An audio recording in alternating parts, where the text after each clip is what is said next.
Well, hello, welcome to another edition of Take 5. It's been a while, but we're back on the air. We're in John chapter 10, verse 1. Truly, truly, I say to you, he who does not enter the sheepfold by the door, but climbs in by another way, that man is a thief and a robber. All right?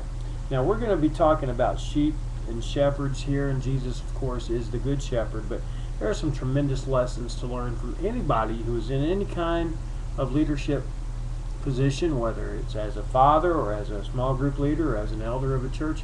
Any kind of leadership position, there's some great lessons. And right here in verse 1, it says you're going to enter by the door. In other words, you're going to be right out front. Okay, if you really care about people, you're going to be up front about everything. There's nothing hidden. You're not trying to be sneaky. People know what you're doing. They know why you're doing it. That's the idea there. Verse 2, but he who enters by the door is the shepherd of the sheep.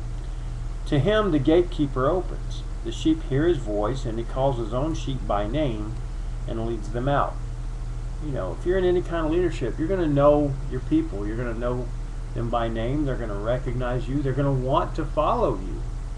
If you've got a lot of people not wanting to follow you, you need to maybe look at yourself and see if you're being the kind of shepherd they need. All right. Verse 4, when he has brought out all his own, he goes before them, and the sheep follow him, for they know his voice. That's because they've spent time with him. He spent enough time caring about them that the sheep know him, and the sheep would be the people. So do your people know you? They know your voice. In other words, not just your tone of voice and that kind of thing, but they know what you're all about. They know what where your heart is, and what your standards are, and what's important to you. All right. Verse 5: a stranger they will not follow, but they will flee from him, for they do not know the voice of strangers. This figure of speech Jesus used with them, but they did not understand what he was saying to them. All right. Well, are you a stranger or are you a shepherd? Okay. They're not just gonna. Okay. They may be forced to follow in some situations, but their hearts aren't going to be with you. You want people whose hearts are with you.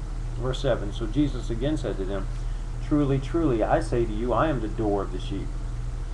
Okay, not only is he the shepherd, but he's the door. He's right out there up front. Okay, he's the way you get in, get out, and he's who you need to follow. Verse 8, all who came before me are thieves and robbers, but the sheep did not listen to them.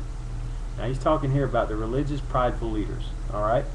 Thieves and robbers. They're just trying to steal sheep from God. They want people to follow them, not so much interested in if they're following God.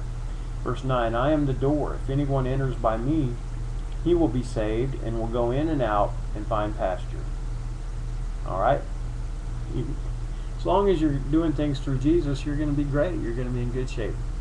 Verse 10, the thief comes only to steal and kill and destroy. All right. Now here I think we're talking about Satan. All right. And when I said religious, prideful leaders, well, sometimes they're controlled by Satan, but really the main enemy is Satan. He wants to steal and kill and destroy. He's trying to steal the souls that are connected with Jesus, and he wants to kill you, and he wants to destroy your life. Okay. I came that they may have life and have it abundantly. And I'm going to stop with this verse right here because we got some really good stuff coming up. But looky here. Jesus came that you might have life and have it abundantly. All right? And are there going to be trials? Sure. Are there going to be hard times? But if you're living for Jesus and he's leading you, I can tell you there's a lot of joy. There's a lot of good times. There's a lot of happiness. Your life should be full. It should be abundant. I wouldn't trade my life right now for anybody's. Now, I've got my share of trials, but God's been really good, and I would say that my life's pretty full right now, and I'm thankful for that. How about yours? Okay, I think you'll find if you follow the shepherd, okay, and you got to let him know you also. You got to spend time with him.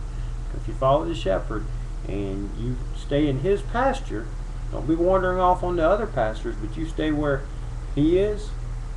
You're going to find rest. What's it say? It says you will find pasture. You will find what you need, and you'll have an abundant life. All right.